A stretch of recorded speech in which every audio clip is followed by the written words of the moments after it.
right here with another pillar of the community. Been doing it for quite a while. You know, just being all on the mainstream media. Got a book out, about to be adapted into a movie, I believe. Yes, has a podcast. Michael Africa. Let's welcome him to the show. What's up, Mike? Thank you, man. Without a doubt. Man, you were here about so long ago. Somebody probably wasn't even born when you were here, man. I know. You know what I mean? When was that? And you're still at it. When was that? That had to have been about at least 10 years ago. Yeah, maybe something like that.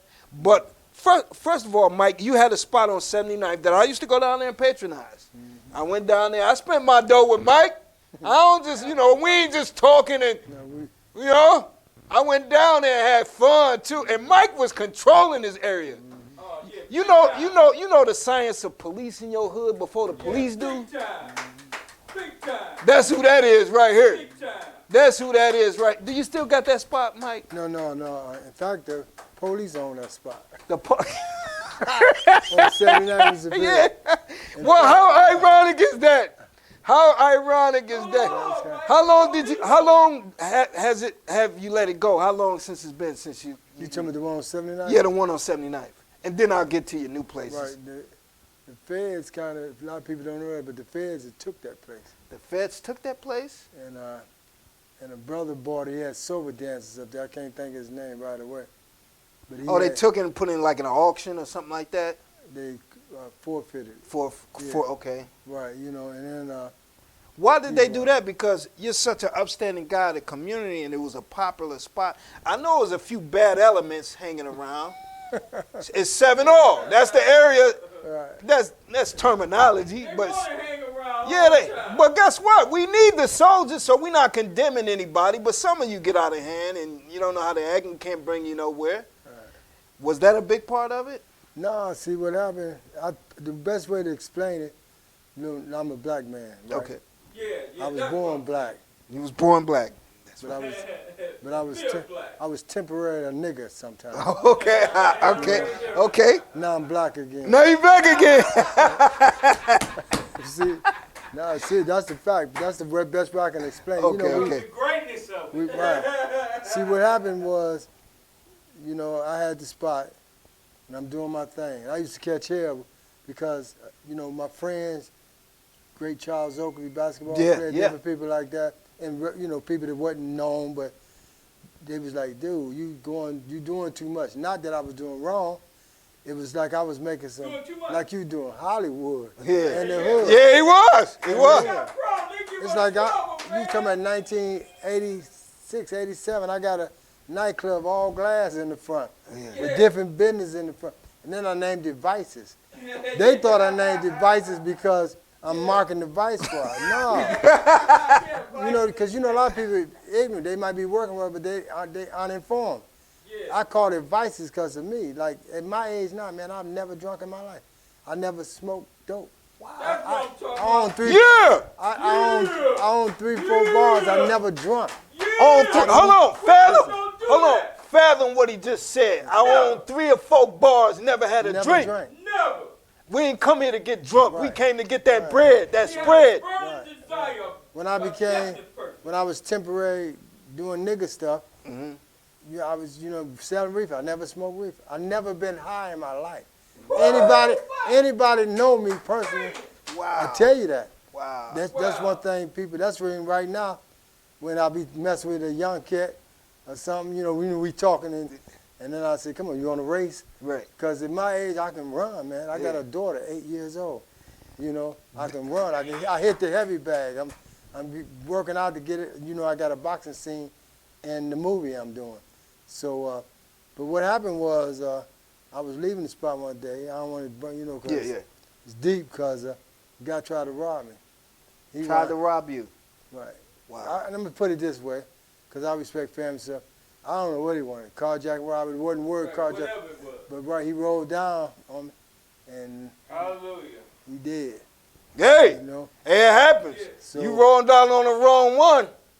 It happens. It happens, man. I don't feel sorry for you cats that's out there not thinking properly. But I do have mercy on him, Well, I might, hey, hey, how Rick Ross say, you can have mercy on her, I won't, you know what I'm saying? I don't know. And see, that was the beginning of me becoming a nigga again, because the brother, like I say, I got respect for the family. I don't know his family, whatever, but I know he got a brother that's, in the joint. Right. And my brother in the joint with him. Your brother in the joint with him. And they done talked already. They done talked up. 'Cause When you say talk. Right. Okay, ain't going to be none. I know Okay. y'all hip to Right, me.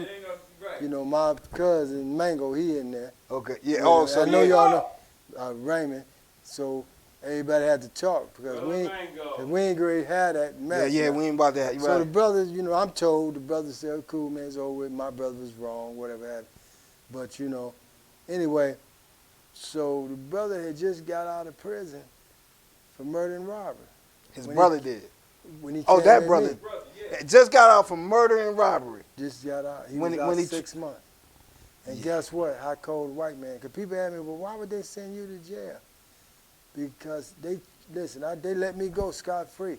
It happened around 100, and what is that, 105 in Ashbury, up in that building over there. I left there, drove right back to my bar and Stowe nightclub, and called the police. Police picked me up, took me back there, and he there, and this is easy. Did that help you out by calling the police?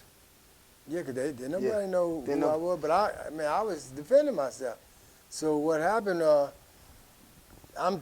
had heard about that too. Right. It's great to hear the Right. real story The from real the story, because person. you're going to hear all kind of lies. Yeah, I And heard like all they say, me and the guy was beefing over a girl named Darlene. Yep. I didn't even know this guy. It was a coincidence. He had a wife named Darlene. And my girlfriend I was picking up was named Darlene. Ah, So you well, know how okay, people yeah, put yeah. stuff together Yeah, and just yeah. make story. Tell your So, story like so, you so this is what really happened, man. I mean, it was some gangster dudes up in there. Now, the way I found out, now let me tell you how I get to the penitentiary. So, like 6 months after I'm free, going back, running my club, running my business, working my family, they indicted me for murder.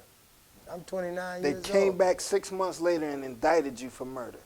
I'm 29 years old. No record, no nothing. You understand? I ain't say I wasn't doing nothing, but Yeah, I yeah, yeah. had no record. But So, I'm telling you what happened, man.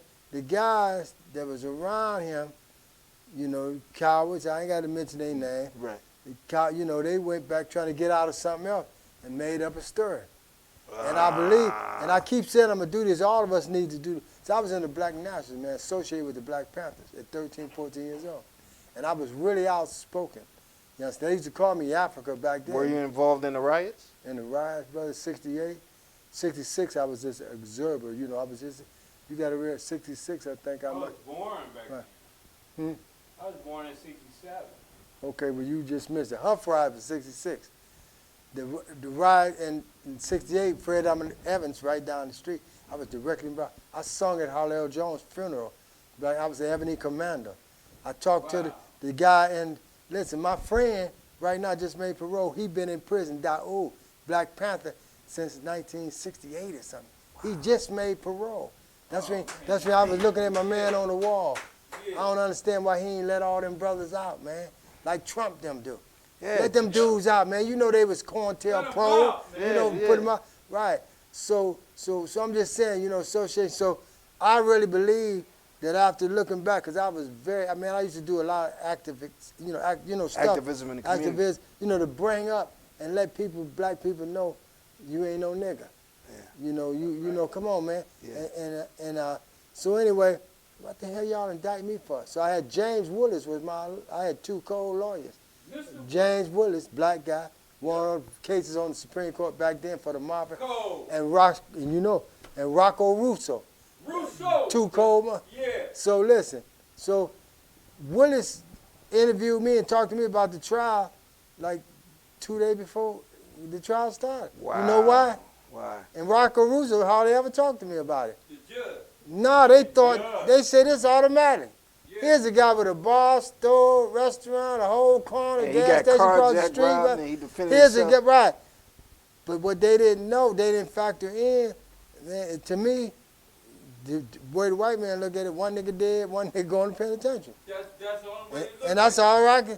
Why would you indict me? That's a home In run. fact, Yeah. right here, I'm trying to get, my lawyer trying to get back in court now. They said it wasn't no self-defense law. I should have tried to get away.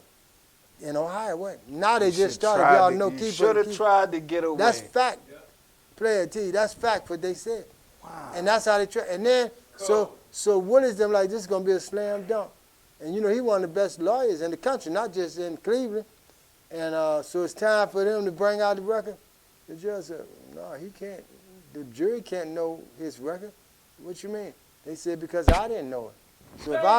So if see, well, he know what I'm saying. Since I didn't know, they didn't know.